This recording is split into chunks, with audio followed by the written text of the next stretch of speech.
got a lot of shit to say, so I'ma do this every day. I'll be writing things until I'm fucking buried in my grave.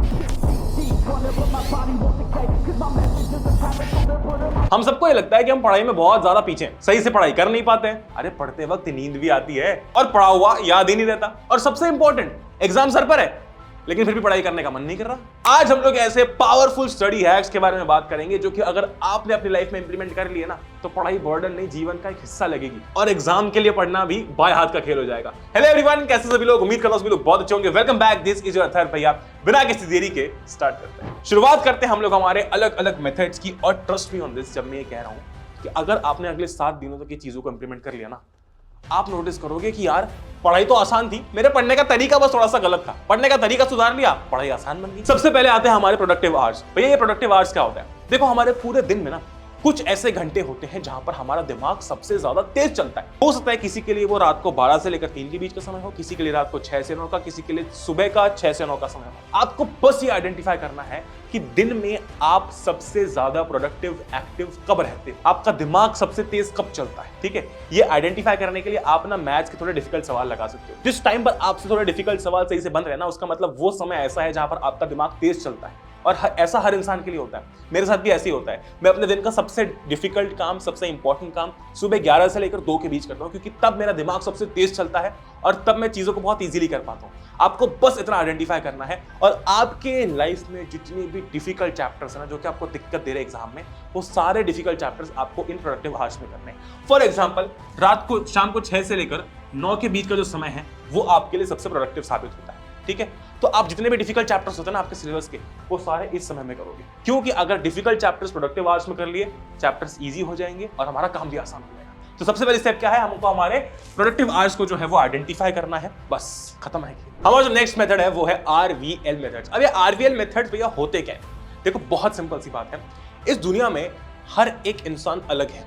मैं अलग हूं, आप अलग हो, आपका दोस्त अलग है, आपका पड़ोसी अलग है, आपके पेरेंट्स अलग है, आपका भाई अलग है, आपकी बहन अलग है। यानी कि इस दुनिया में सब अलग है और सबका अपना अपना एक तरीका होता है पढ़ाई करने का। मैंने बहुत सारे लोगों से इस बारे में बात की है, बहुत सारे टॉपर्स से बात की है, बहुत सारे मेरे स्टूडेंट से बात की है, और एक चीज़ जो मुझे पता चली वो ये है कि सबका पढ़ने का तरीका बहुत अलग है। एक ऐसा बच्चा था जो मुझे बोला था, भैया देखो मैं ना हर चीज़ पढ़ के ही समझ पाता हूँ, मतलब जब तक मैं किताब रीड नहीं करूँगा तब तक मुझे मज़ा नहीं आएगा।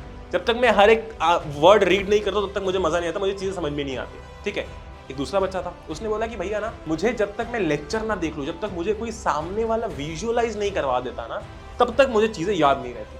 मतलब मुझे हर चीज का लेक्चर देखना ही पड़ता है, मैं विजुअलाइज करके मतलब तभी मैं सही से समझ पाता हूँ। एक बच्चा था जो कहता है कि भैया मैं लेक्चर तो देख लेता हूँ लेकिन उसके बाद भी मुझे समझ नहीं आता, मुझे किसी को पढ़ा के समझ में आता है। मैंने पढ़ लिया, लेक्चर देख लिया, लेकिन उसके बाद मुझे किसी और को पढ़ाना पड़ता है, चाहे वो मैं खुद हो सकता हूँ, मैं कांच में देख के खुद को पढ़ा सकता हूँ या हवा में देख के खुद को पढ़ा सकता हूँ, लेकिन जब तक मैं किसी और को नहीं पढ़ाता तब तक मेरे दिमाग में चीजें घुसती नहीं। इसका मतलब यह है कि हर किसी का पढ़ने का तरीका अलग है, और यहाँ पर तुम्हें छोटी सी मेहनत ये करनी है कि तुम्हें अपना तरीका आइडेंटिफाई करना है। अगर तुम एक ऐसे बच्चे हो जो सही से पढ़ के लाइन बाय लाइन पढ़ के चीजों को याद कर पाता है, समझ पाता है, तो तुम्हारे लिए रीडिंग मेथड है। दूसरा, अगर तुम ऐसे बच्चे हो जो लेक्चर देख के ही चीजों को समझ पाता है, तभी विजुअलाइज कर पाता है, तो तुम ऐसे बच्चे हो जो कि चीजों को विजुअलाइज करके फिर समझ पाते हो। अगर तुम एक ऐसे बच्चे हो जो सामने वाले को पढ़ा के, मतलब जरूरी नहीं है कि सामने तुम्हारे कोई हो, तुम हवा में पढ़ाओ, बुक्स को पढ़ाओ, तुम दीवार को पढ़ाओ, किसी को भी पढ़ाओ, इमेजिन करो किसी को पढ़ा रहे हो, तो तुम ऐसे बच्चे हो जो सामने वाले को पढ़ा के पढ़ पाते हो। तो ये तुम्हें आइडेंटिफाई करना है बस कि तुम्हारा तरीका कौन सा है। अगर तुमने आइडेंटिफाई कर लिया ना, तुम्हारे लिए चीजें बहुत आसान हो जाएंगी। मेरा पर्सनल फेवरेट अगर मैं तुमको बताऊं तो सामने वाले को पढ़ाओ। ठीक है,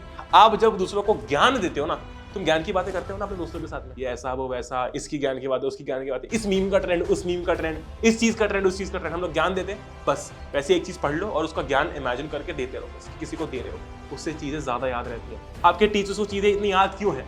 क्योंकि वो सालों से पढ़ाती आ रही है। हम सालों से पढ़ नहीं सकते एक ही चीज, लेकिन हम ट्राई तो कर सकते पढ़ाने का। ठीक है, तो आपको बस इतनी सी मेहनत करनी है कि आपको अपना पैटर्न आइडेंटिफाई करना है। और अगर मेरा पर्सनल फेवरेट पैटर्न मानो तो वो है टीचिंग मेथड। अगला है हमारा बहुत इंपॉर्टेंट, ऑर्गेनाइजेशन।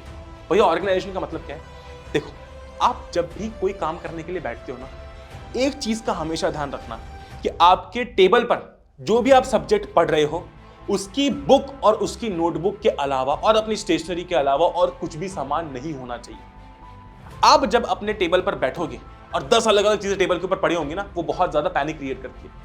क्योंकि आप पढ़ने बैठे, मान लो मैथ्स, ठीक है, साइड में रखिए सोशल की बुक, मैथ्स का एक सवाल सॉल्व करने गए, होता है ऐसा बहुत बार, ध्यान से मेरी बात को सुनना, मैथ्स का सवाल सॉल्व करने गए, ट्रिग्नोमेट्री का, अरे बनेगा, अरे यार सवाल नहीं बन रहा, मैं क्या करूं, और गलती से नजर पड़ गई सोशल की बुक पे। अब टेंशन डबल हो गया। क्यों डबल हो गया? क्योंकि एक तो ट्रिग्नोमेट्री का सवाल सॉल्व हो नहीं रहा था, फिर सोशल की बुक देख ली कि यार इसके अंदर भी नेशनलिज्म इन यूरोप पढ़ना है, इसके अंदर भी ये पढ़ना है, वो पढ़ना है, समझ रहे हो बात को? मतलब टेंशन डबल होता है। तो रखना है क्यों टेबल पर बुक्स? आप टेबल पर, अपने टेबल पर जब भी पढ़ाई कर रहे हो, आपका ऑर्गेनाइजेशन बिल्कुल सटीक होना चाहिए।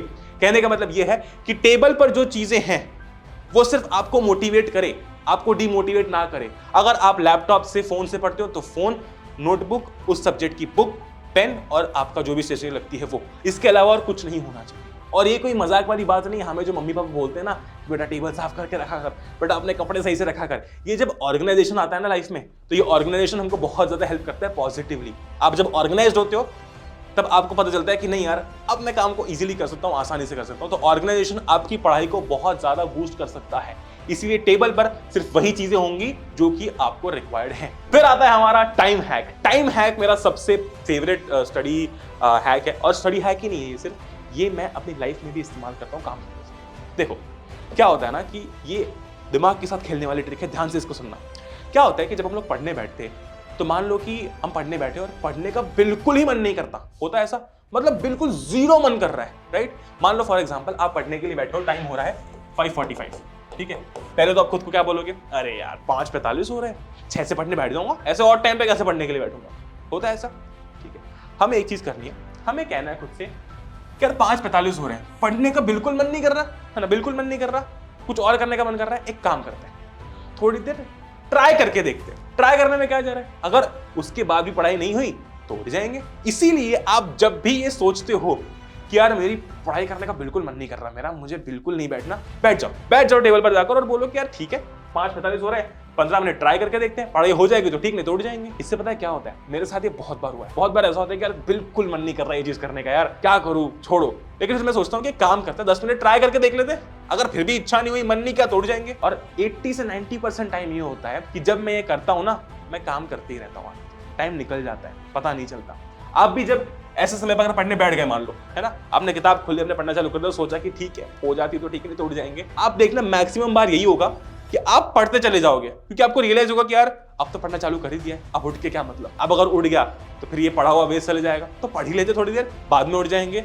आप अपने दिमाग को इस तरीके से बेवकूफ बना सकते हो, और ये टाइम हैक बहुत ज्यादा काम आता है, इसीलिए आज से ही ये चीज फॉलो करना चालू करते हो। फिर आता है बहुत important, me time. What is this me time भैया? देखो, मी टाइम का मतलब ये है, हमारे साथ क्या होता है कि हम पढ़ने बैठते हैं, फोन चला लेते हैं, पढ़ने बैठते हैं, रील देख लेते हैं, पढ़ने बैठते हैं, शॉर्ट देख लेते हैं, पढ़ने बैठते हैं, मैसेज आ जाता है ना, होता है ऐसा। ये इसलिए होता है क्योंकि हम बार बार अपने पढ़ाई के टाइम में वो मजे वाला टाइम ढूंढते हैं, वो फ्रीडम वाला टाइम ढूंढते हैं जो कि हमको चाहिए होता है ना। अगर मैं पढ़ने बैठा तो यार ये कैसा लग रहा है, ऐसा लग रहा है जेल में बंद हो गए, फोन चला लेते हैं, यार ये क्या हो रहा है, चलो घूम के आ जाते हैं। इसीलिए आप अपने आप से एक चीज प्रॉमिस करो कि मैं रोज अपने आप को एक मी टाइम दूंगा। मी टाइम का मतलब ये है जहां पर मैं सिर्फ और सिर्फ एंजॉय करूंगा, मैं किताबों को हाथ भी नहीं लगाऊंगा। फॉर एग्जाम्पल, आपने खुद से बोला कि देखो 4 से 7 ना मेरी पढ़ाई का टाइम है, मैं इसमें पढ़ूंगा, दुनिया इधर की इधर हो जाए मैं इसमें पढ़ूंगा, क्योंकि मैं 7 से लेकर 8:30 तक खुद को मी टाइम दे रहा हूँ। भाई ये वो समय है जहां पर मैं दोस्तों के साथ घूमूं, मैं बाहर चाय पीने जाऊं, मैं टीवी देखूं, मैं सीरीज देखूं, मैं फोन चलाऊं, उससे कुछ फर्क नहीं पड़ता। रोज मैंने अपने आप को ये मी टाइम दे दिया है, ये मेरा समय है, इसमें और कोई नहीं आ सकता, ना पढ़ाई आ सकती ना कुछ आ सकता, ये मेरा समय है, मैं इसमें जो चाहिए वो करूंगा। जब आप खुद से ये चीज प्रॉमिस कर दोगे ना, आपको लगेगा कि यार 4 से 7 ही तो पढ़ना है, उसके बाद अपना ही समय है, मजे कर लेंगे, एंजॉय कर लेंगे, ठीक है। इसलिए एक मी टाइम डिसाइड कर लो कि ये वो मेरा मी टाइम है जहां पर मैं भाई अपने सारे जितने भी एंजॉयमेंट के सोर्सेस हैं, मेरे फोन चलाना, रील्स देखना, ये करना वो करना, वो मेरे मी टाइम में होगा, ठीक है। तब मेरी एक भी बार बुक नहीं खुलेगी, तो एक काम करते हैं, पढ़ ही लेते। तब आप यही सोचोगे कि यार 4 बज रहे हैं, 4 से 7 पढ़ाई कर लेता हूँ, उसके बाद जो करना है मैं करूंगा। तब आप ये टेम्पररी जो आप जाते हो ना बार बार ये फोन चलाने के लिए, करने के लिए, वो कम हो जाएगा, वो रिड्यूस हो जाएगा, और इससे आपकी बहुत ज्यादा हेल्प होगी। फिर आता है सबसे important point of this century, इससे इंपॉर्टेंट तो कोई पॉइंट हो ही नहीं सकता, जो कि है एलिमिनेट नेगेटिविटी। अगर आप ये चीज बहुत सारे टॉपर्स ने भी बोल रखी है और बहुत सारे सक्सेसफुल लोगों ने बोल रखी है कि अगर आप अपनी लाइफ में कुछ कर रहे हो, कुछ गोल अचीव कर रहे हो, कुछ कर रहे हो ना, सबसे पहले नेगेटिविटी को एलिमिनेट कर दो, हटा दो पूरी तरीके से। ऐसी पोस्ट्स और रील्स देखना बंद कर दो जिससे स्लाइटली, बिल्कुल स्लाइटली भी आपके दिमाग पे गलत असर पड़ता है, जिसमें हेट हो, ठीक है, जिसमें उल्टी सीधी बातें हो, ठीक है, वो सारी पोस्ट देखना छोड़ दो। सिर्फ पॉजिटिव कंटेंट कंज्यूम करो, सिर्फ पॉजिटिव कंटेंट, अच्छे वीडियोस देखो, कॉमेडी वीडियोस देखो, सिर्फ ऐसे वीडियोस देखो जो कि आपको पॉजिटिव बनाते हैं। ऐसे लोगों से दूर हो जाओ जो कि आपको ये बिल्कुल स्लाइटेस्ट ऑफ द स्लाइटेस्ट भी आके अगर बोल देते हैं कि नहीं तू पढ़ नहीं पाएगा, तेरे से नहीं पाएगा, दूरी बना लो। अपनी प्रिपरेशन में सबसे इंपॉर्टेंट यही चीज होती है। अगर आपकी लाइफ में नेगेटिविटी है ना, तो वो नेगेटिविटी मल्टीप्लाई होती जाती है, बहुत जल्दी मल्टीप्लाई होती है। आपने ये चीज नोटिस की होगी। अगर आपने मान लो गलती से कुछ ऐसा देख लिया जो कि आपको नहीं देखना चाहिए था, अब क्या होगा उसके बाद में? आपका दिमाग खराब हो गया, आपका दिमाग अलग डायरेक्शन में भाग रहा है, अब ना पढ़ाई करने का मन करेगा ना कुछ करने का मन करेगा। जब आप पॉजिटिव रहते हो ना, तो दिमाग भी पॉजिटिवली सोचता है और अच्छे थॉट्स आते हैं। तो अपने दिमाग को, नेगेटिविटी को एलिमिनेट करके इस प्रकार बना दो कि आपके अंदर बस पॉजिटिव थॉट्स आए, और जब पॉजिटिव थॉट्स आएंगे तो सब सही करने का मन करता है, सब अच्छा करने का मन करता है। समझ रहे हो बात? और इसीलिए हमेशा अपनी लाइफ में नेगेटिव थॉट्स को एलिमिनेट कर दो। मैंने भी भाई देखो, अब आप सोशल मीडिया को रेजिस्ट नहीं कर सकते, ये बात समझ लो कि मैं तो फोन चलाना छोड़ ही दूंगा, इंस्टाग्राम चलाऊंगा ही नहीं, ऐसा अब नहीं होता। पहले हो सकता था लेकिन अब तो बिल्कुल ही पॉसिबल नहीं। अब पूरी दुनिया आ चुकी है, लेकिन हमारे पास ऑप्शन है यार। अगर हमको एल्गोरिथम पता है, अगर मैं पॉजिटिव चीजें देखूंगा तो मेरे पास पॉजिटिव चीजें आएंगी। बताओ ना एल्गोरिथम को कि भाई मैं तो पॉजिटिव बन रहा हूँ, मुझे पॉजिटिव चीजें दिखा, अच्छे अच्छे कोट्स दिखा, ठीक है, ब्यूटीफुल प्यारे प्यारे वीडियोस दिखा, इससे कि मेरा दिन हमेशा पॉजिटिव जाए। क्लियर है बात? विद दैट बीइंग सेड, ये सारी चीजें हमें अपनी लाइफ में इंप्लीमेंट करनी है और अगले 7 दिन में देखना कि किस तरीके से हमारे पढ़ाई में चेंजेस आते हैं। Love you all, take care, जय हिंद, वंदे मातरम। This is your Atharva, we are signing off. Thank you for watching, bye bye.